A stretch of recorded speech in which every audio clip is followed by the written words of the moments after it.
My name is Justin, and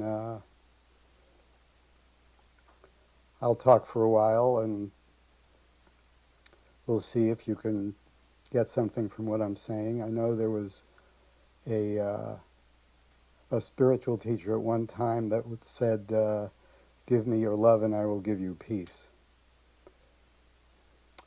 I think I would say for myself, give me your attention for this period of time, and there's a good possibility that you might walk away with some idea, point of view, inspiration that will help you on your path as you see it.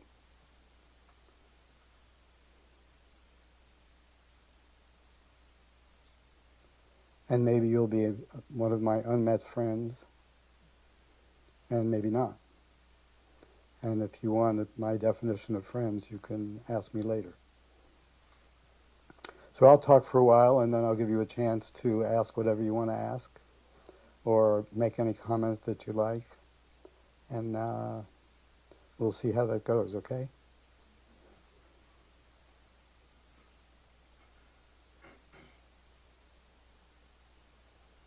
The formality of this scene is difficult to circumvent. I'm going to do my best, but it is difficult to circumvent. I have a microphone. I'm sitting up here. You're sitting there. At least I'm sitting on a beach chair, so that kind of equalizes things. But I understand the formality of it is a challenge for you and for me as well, because I do this in my living room every day of my life.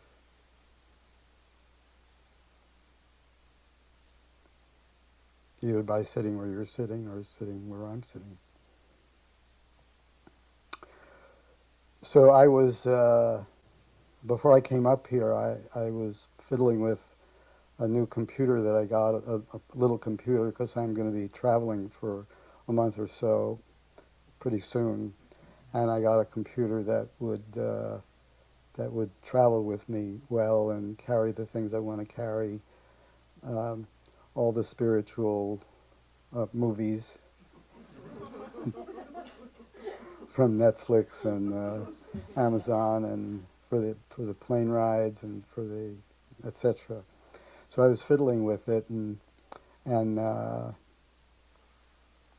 was thinking as I was fiddling it, if I'm a relative novice for computers. I do know how to do a half a dozen things, but there's hundreds of things I don't know how to do.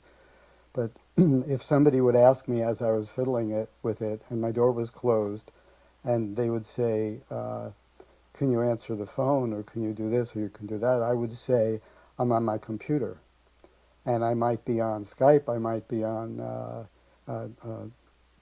scanning, surfing the web, I might be doing email, one of those basic things. But I would say my response would be, "I'm on my computer."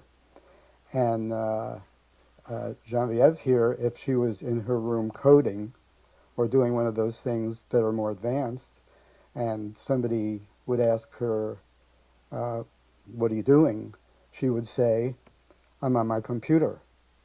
So even though we weren't in any way doing the same thing, there would be a continuity, there would be a thread, and we would both be, quote, on our computer. There wouldn't be a separation between that concept. And as I'm saying that, I'm thinking about something in my past where I windsurfed.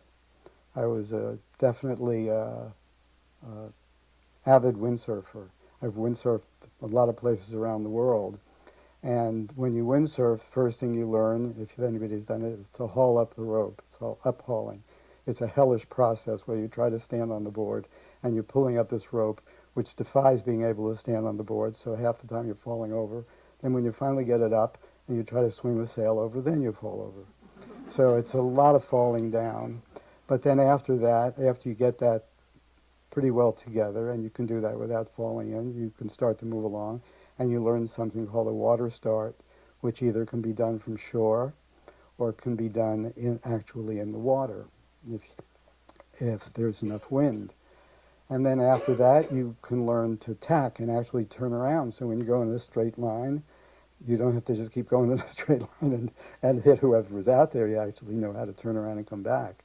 And after that, you can learn how to turn the other way, downwind, and it's called jibing. Same with sailing, and you can learn how to do that. It's more advanced and more advanced, more advanced. But if anybody at any time during this process would have asked me when I was getting in my car with my board on the roof and things like that, where are you going? I would have said, I'm going windsurfing. All the same, I'm going windsurfing, whether it was stage 1, stage 2, stage 3, stage 4, stage 5, I'm going windsurfing. So there would be some continuity there.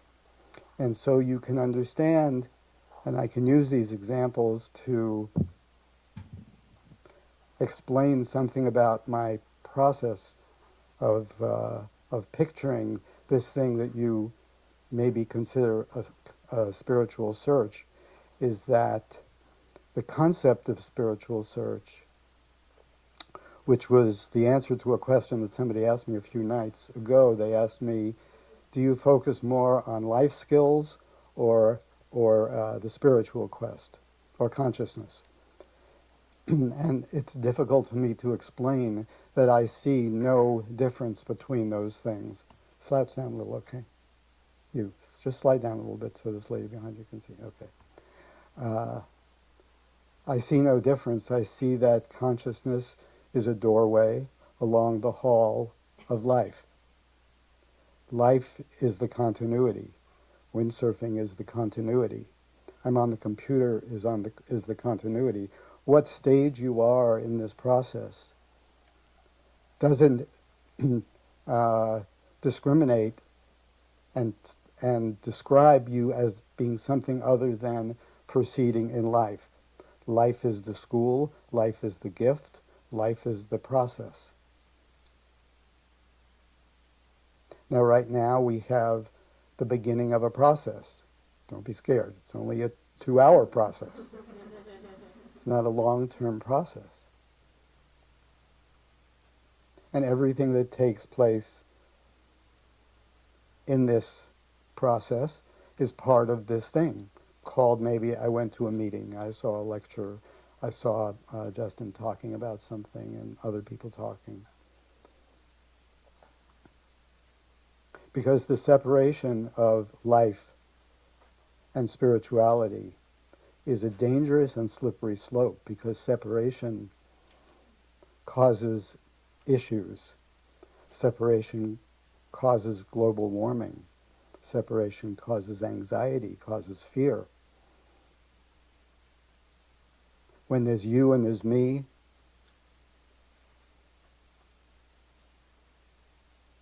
that's a problem.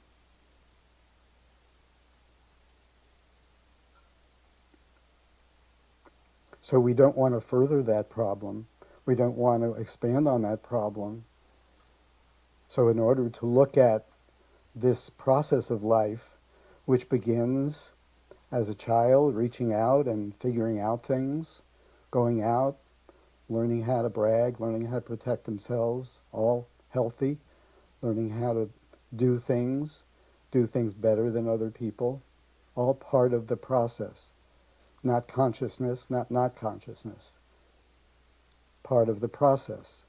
And then at some point in that process of doing things and exploring and explaining,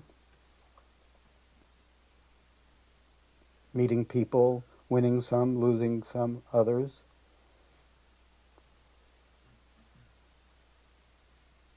winning some arguments, losing some arguments, all that composes life, at some point a person feels an element of repetition.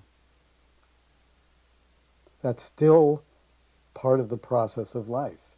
And in that process of repetition, a person starts to feel like there's got to be something else other than a variation on the theme of getting more, whether it's material goods or reputation or money or flexibility or health or whatever you want to get more of. It does tend to get repetitious, or it can tend to get repetitious, even though we're bombarded with that. The more that we're seeking isn't really more. This is a new variety of more. This is nothing like what was before. This is the iPhone 53. There's no resemblance whatsoever. You have to get this new thing in life, whether it's a place to go or a thing to feel. But in the process of life, one can begin to feel the repetition of it and seek something different. But it's not really different. It's another door in the process of life. It's not separate from life. It's your life now feeling and seeing and thinking the thoughts that you're feeling and thinking and seeing. You're not in a different place than I am. You're part of life, and I'm part of life, and all of us are part of life. Together. You may see trees in the forest, but I see leaves in the forest, and if any of those leaves would say, I am, it would sound ridiculous because it's so clear to us that the leaves are part of the tree. They come from buds, they expand into leaves, and then they fall off. All part of the process.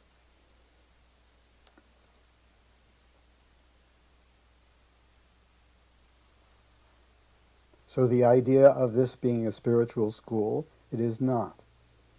The idea of me being a spiritual teacher, I am not. I from time to time can help a person get from point A in their life to point B in their life. Or for the more advanced of you, point R in your life to point S in your life. That follow RS. Yeah. RS. We got it.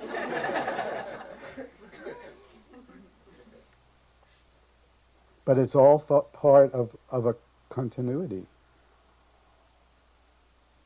And it would really serve us if we could look at that, because the separations that come are not helpful. Love is not an attribute. It's not a gained thing. It's a natural decrease in separation. You think you have to earn it. You think you have to get there. You think you have to train for it, or you have to remove the things that cause you separation, and you will feel that connection. You think the reason that you love one person and you don't love another person is because of their attributes or their character or their bloodline or how long you know them. The feeling of love that you have is only because you include them. And if you exclude them, you can't love them. So separation excludes. When our separation decreases, our love increases. So if we want to know who's a spiritual seeker and who's not, we're not understanding that we're all part of a continuity called human life, and we all have that. We all have that gift.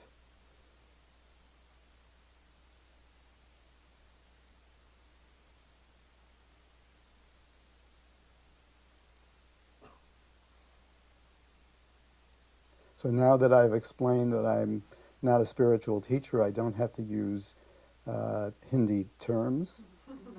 I don't have to refer to the Gita or the Bible. I don't have to refer to teachers and gurus and masters that are long gone. We can talk English together. So I want to talk a little English to you, and I want to start with something that's a common denominator with all of us. We have times where we feel bad.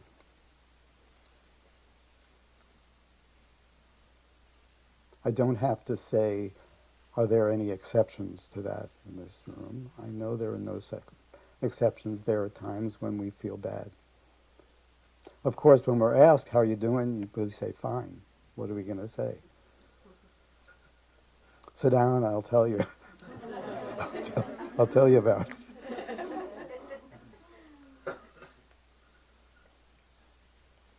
But what we don't really understand is that even though we say we're fine, and even though we think we're fine, there is something else going on. There is a cycle going on. And the cycle does not include fine. And I know this can be more or less a confronting thing to see, especially if people haven't explored this particular question. But there is a cycle of feeling bad,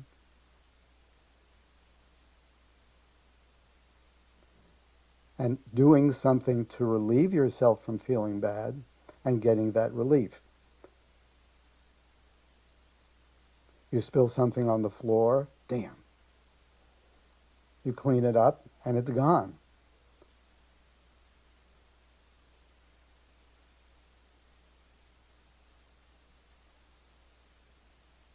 The light turns red when you don't want it to. You feel, damn. The light turns green, you feel better. Where is fine on that cycle?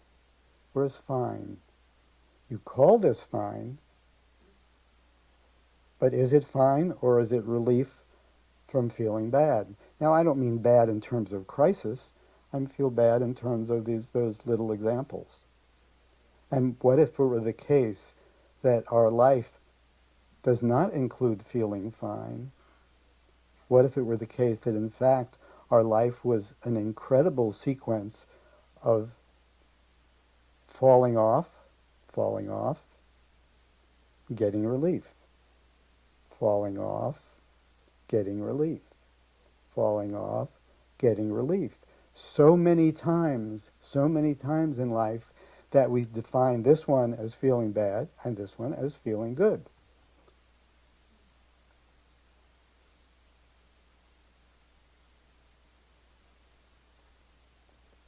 Something breaks, you feel bad.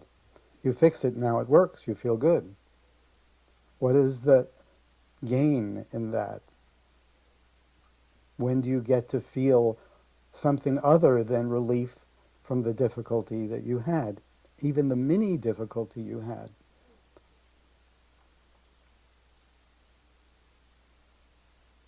If I look at you for a few seconds too long, you get a little anxious, you turn away a little bit.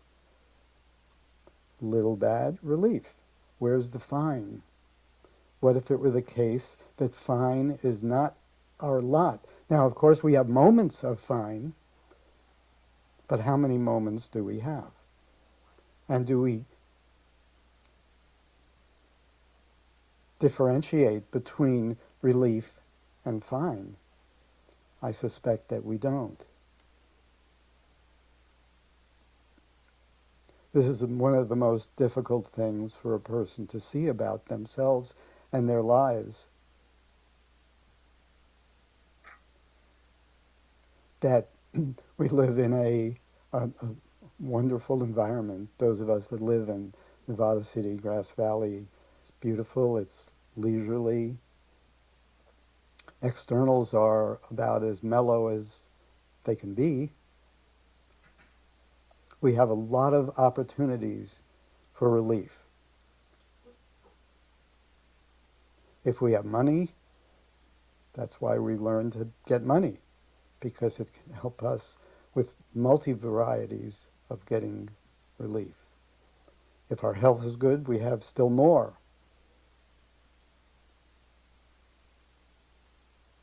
If we have skills and are recognized for our skills, we have still yet more. And that's what we train for in life. Those things are what we train for. From the time we're children, we train for getting relief, and the people that are considered the healthiest, at least psychologically, are the people that have the most access to relief. So much so that you don't have to go very far down on that feeling bad before you can pick yourself up and get some relief. And if you can't, you have your handheld device. The newest and most insidious and most immediate method for relief, which is now carry-aroundable. So one of the things that I'm confronted with in, in assisting people if they see fit, because in the tradition that I'm part of,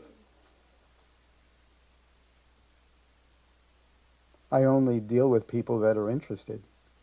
I don't solicit, I don't advertise, I don't convince. So even someone who's interested, it's challenging for a person to look at this cycle of feeling off and getting relief, feeling off and getting relief. And having that experience and that exploration and that study and that recognition so many times that it becomes obvious that something else has to be done. Is there something else? Now I'm thinking like of inventors like the Wright brothers. The Wright brothers were incredibly dedicated in what they were doing. They were fanatics. They invented the airplane. Everybody, or flight. No, they didn't invent flight. Birds, they invented airplanes, or you know what I'm saying. Incredibly dedicated because they believed it was possible. They did believe it was possible. They didn't say maybe it was possible, maybe it wasn't possible. They definitely believed it was possible, as did any inventor that took something, or developer who took something and made that something happen. They believed it was possible. Like the project that you're involved in now, you believe it's possible. People looked at you like, that's not possible. But you believed it's possible. It may kill you, but it's possible. Now, this is an issue for us because we're not taught in life that something beyond the falling off and the relief is possible. We are trained in methods of relief. Get a bunch of these down. Get your health together and keep it together, because if you don't have your health together, relief becomes more of a problem. Get your money story together, because if you have your money story together, you have more options for relief. Get your reputation together, because if you get your reputation together, you'll have more options for relief. Surround yourself with people that agree with you, because the more people that you have around that agree with you, the more options you have for relief. That is what we're taught.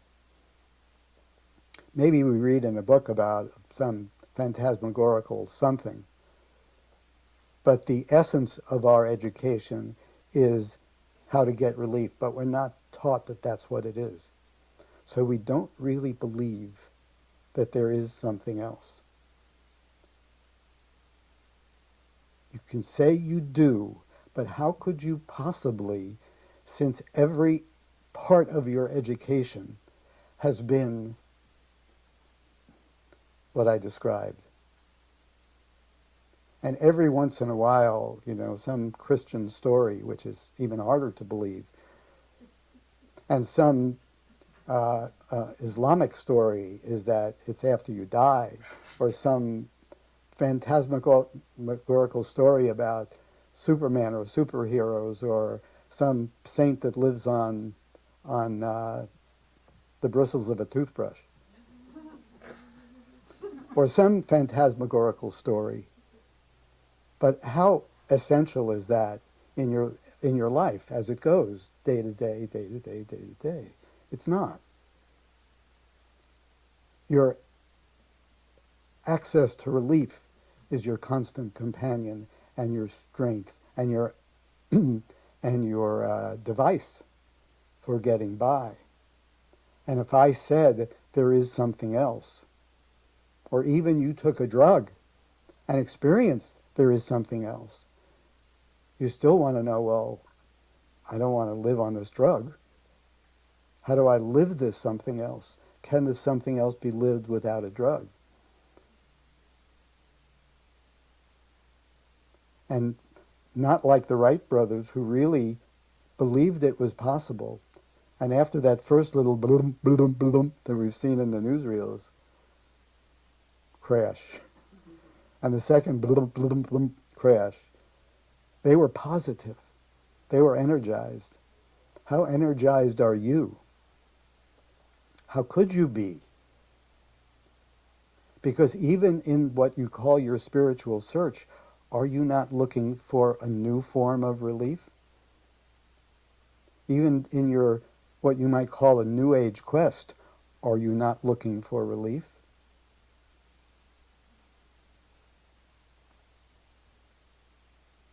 This is a very confronting question, and I have never been uh, influential on more than a few people.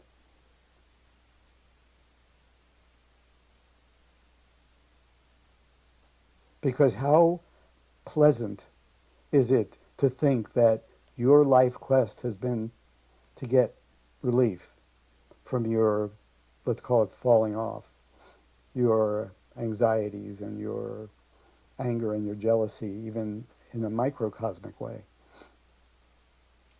How pleasant is it to think that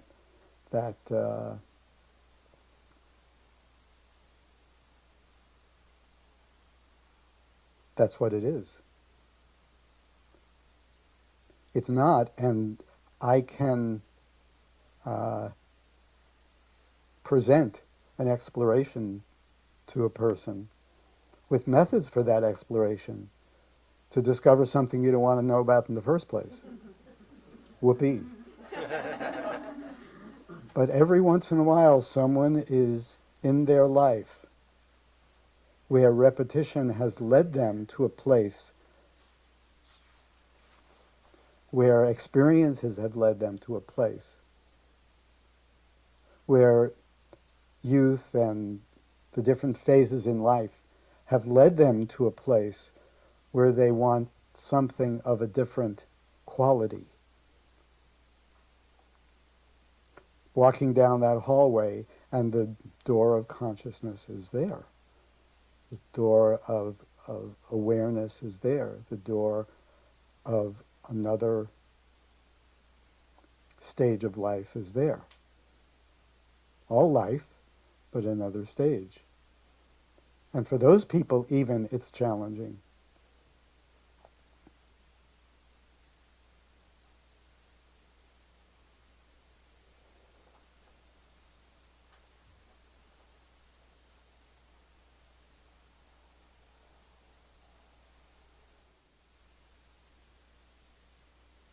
So since I started with the hardest one, I can go backwards, because bad feelings are a very sensitive issue with people. And this cycle that I've described is a very sensitive issue with people. What's a little less sensitive, but still sensitive, because all issues that challenge our how we've been proceeding. Because as I said in the beginning, some people come to a meeting like this only to check it off. Let's make sure I can say to myself, there's nothing there. I know that. So it's sensitive to hear something that may go against the way that you've looked at things, because that's very much what holds us together, the way that we look at things.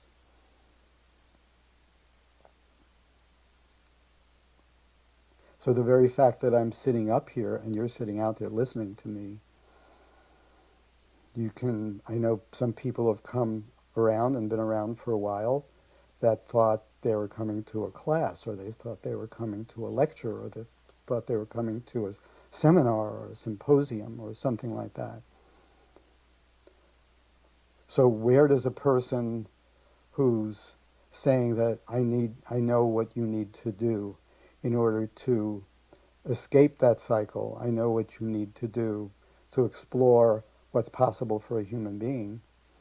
And we might even have a connection, a relationship where you're teaching me something and I'm teaching you something. You're teaching me how to cook a certain thing I don't know how to cook, or you're teaching me how to use a chainsaw in a way I don't know how to do it, or how to fix a car, or you're teaching me something about traveling in Cambodia, and I'm teaching you how to be a human being. Beyond the stage that you've already been a human being. Well, this is a very challenging thing to hear. I recognize that. I appreciate that. But it's incumbent upon me to say that because that is my perspective. I'm not looking to be here, but in regard to the doors that I've walked through, I am here.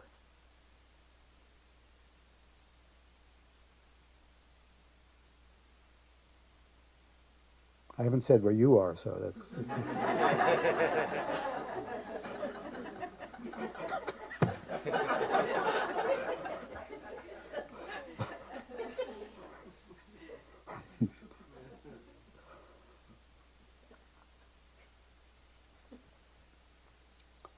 So why do we need somebody here?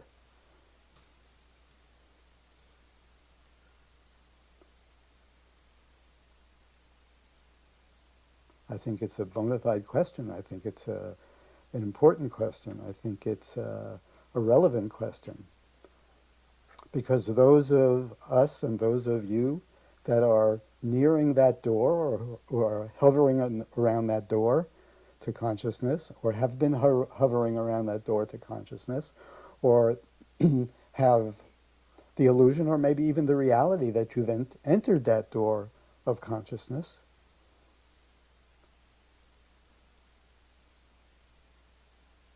are entering a world in which the ordinary human being, the individual life, is very small. The world of finance is very big. The world of politics is very big.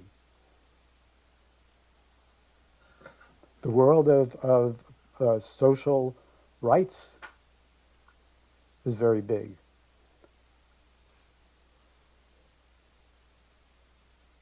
But in those worlds, we can act. In the world of consciousness, we can only submit. There is no way that we can make our lives to the level of the energy that keeps us alive. It keeps us alive. The bulb has nothing to say about the electricity. The electricity enlivens the bulb. The bulb just stands there. Just stands there. Receives the light or doesn't receive the light. Just stands there. We're the bulb. There's a lot that we can do in this world, but when it comes to consciousness, there is nothing we can do. We can fix a car, we can travel to places, we can build an airplane. But when it comes to consciousness, that door that leads to that finer energy is not a place for human doing, only for human submission. As I said, love is not the product of human doing. Love is the product of human subtraction. Leaving separation behind, love arises. In terms of consciousness, we can only leave behind. We can't attain. There is no attainment. There is only subtraction. Peace is within you, covered up. Love is within you, covered up. Compassion is within you, covered up. Leaving those behind, those things rise.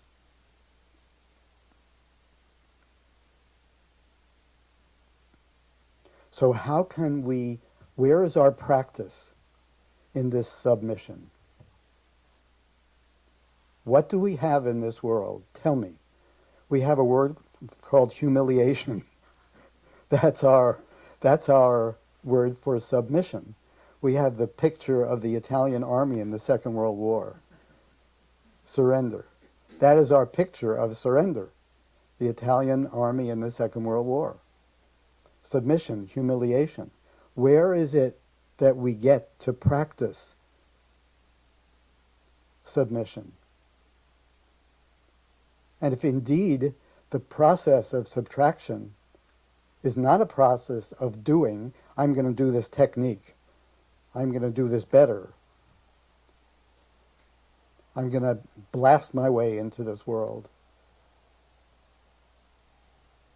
If it is a process of letting go, what training do we have for letting go? Sometimes we're forced to let go. Somebody doesn't like us or love us anymore, we're forced to let go. It's hell. It's not, okay, let me get some more of that.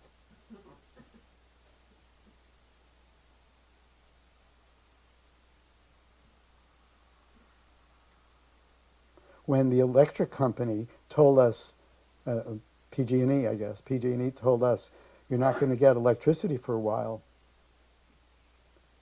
we said, the hell you say? Where is our practice in submission? If we don't have someone that we can look on as here, and we're not there, where is it? To say that somebody's better than you at throwing a pot, or somebody's better than you at in some technique, or somebody's better driver than you, which is never the case. Somebody, that's not really submission. That's isolated. That somebody is more of a human being than you, has walked through more doors than you toward the fineness of humanity. That's submission.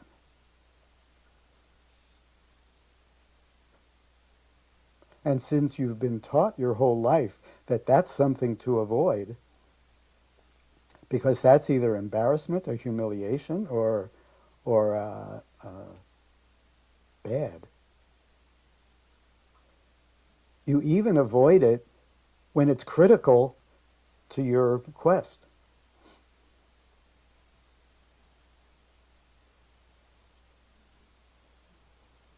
But I'm here to tell you that submission, not to a picture on the wall, not to a thought in your head, not to a book called the Bible or any other book, but to a human being that's in front of you,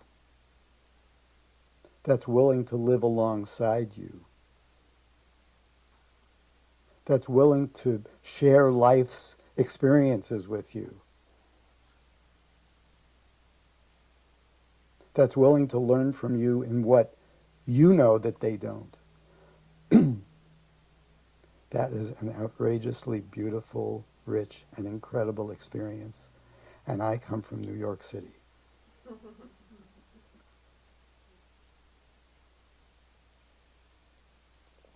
I was taught beyond any shadow of a doubt that submission is the enemy.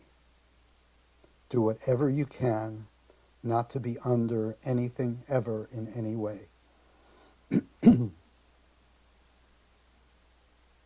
And if anybody asks you if you've ever been somewhere that you haven't really been, or you've been when you were 7 years old and your parents took you there, make up a story. Lie. Do whatever you can so as not to be under. So if it could happen with me, it can happen with you. And if you think that you're going to circumvent the necessity for that experience, then you're also going to limit yourself to the doors that you can walk through. Because the door to consciousness is the door of submission, not the door of doing. It's the door of not doing, and you don't know not doing. You can say, I'm doing, not doing. But that passivity is not available to you. And that 51% of our population that passivity has been thrust on, namely females, are trying to, like crazy, get out from under that and at least to be free to choose whether to submit or not submit, not be socially subjugated to submission. But at least that 51% of the population of the earth, the humans on the earth, have had the experience for moments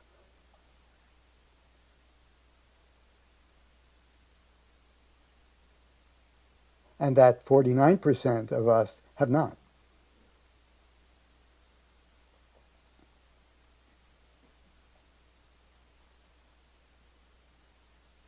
And it may very well be that in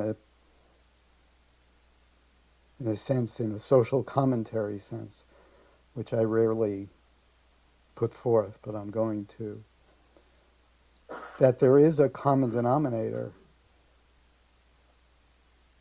The issues of black and white, colored, not colored, colored and white colored, the issue of age, young and old, the issue of religion,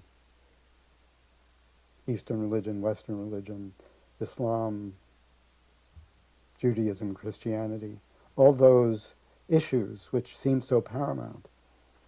There's a common denominator in all those issues, a common denominator of every rich or poor person is either a man or a woman.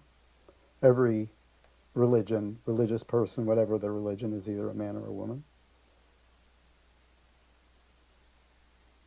Every black, white, yellow, red person is either a man or a woman. So the essential issue is men and women, because it goes across everything. And those of you who watched the hearings, I was in an isolated place with a satellite TV. It got me. I watched those hearings, and the difference between the women and the men in their clarity, in their calm, in their authority, was so incredibly obvious that who is leading this planet, and when are the men willing to step aside? This is when you applaud.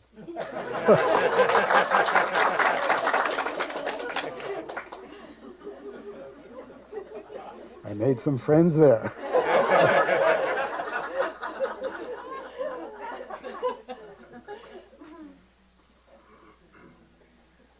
And maybe, getting back to what I was talking about, maybe, before my social commentary, part of that strength comes from those years of submission. As unpleasant as it was, as relegated as it was, as legislated as it was, how lacking it was in freedom to choose, there was a strength that came from that.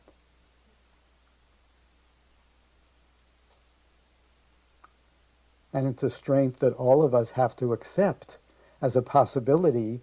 If we're approaching that door, how are we going to proceed in this finer world if all our thrust is toward being in charge, being on top, being the okay person, being the leader, being the decider, seeing surrender and submission. Even the word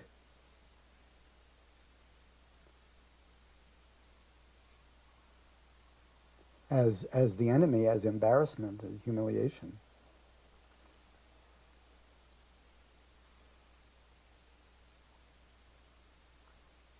So having someone that you have spent that time with, not a picture on the wall, but somebody that you actually have life contact with, enough, not you go and visit them for a week, a year, or her for a week or year, or you go over there and they give you a hug. You don't know shit about that person. They give good hugs, is what you know. Nothing wrong with that. It's nice. Or they make ashes out of whatever they make ashes out of. So you have that imagination. Or it's somebody that's not even alive anymore. You have that imagination. Who's the boss when who you're submitting to is not alive? Tell me, who's the boss? You can make up anything you want. It doesn't matter if it's Jesus or Moses or Buddha or anybody. It's all bullshit. You're the boss. If they're not in front of you, you're the boss. What can they say? What can that picture say? What can the person in Sri Lanka say? They can read a book. You can put it down. They can make a tape. You know, you can listen to it in the bathroom and then shut it off.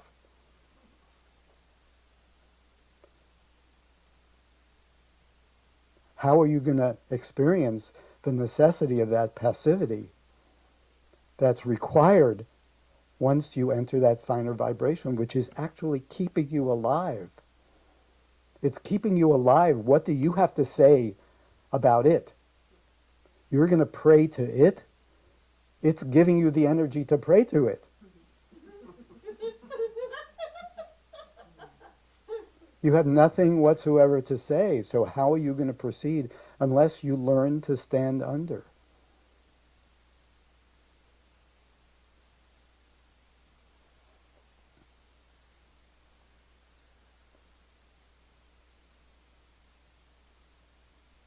I wouldn't suggest that for a person who is growing up and exploring and trying to have the experience in life, like knowing things and learning things and going places. Very important.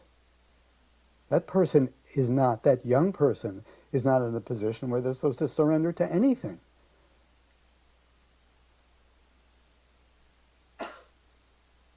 They can learn teamwork.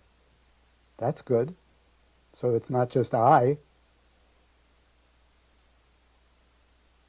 But at some point, a person feels that repetition in life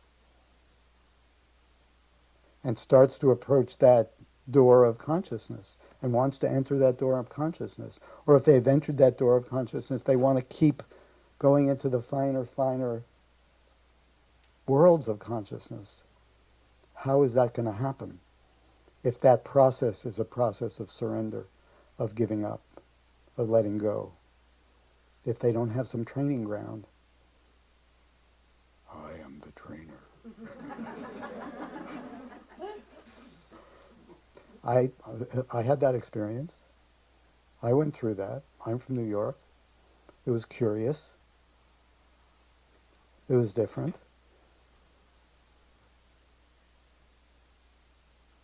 He had a good sense of humor that helped me a lot.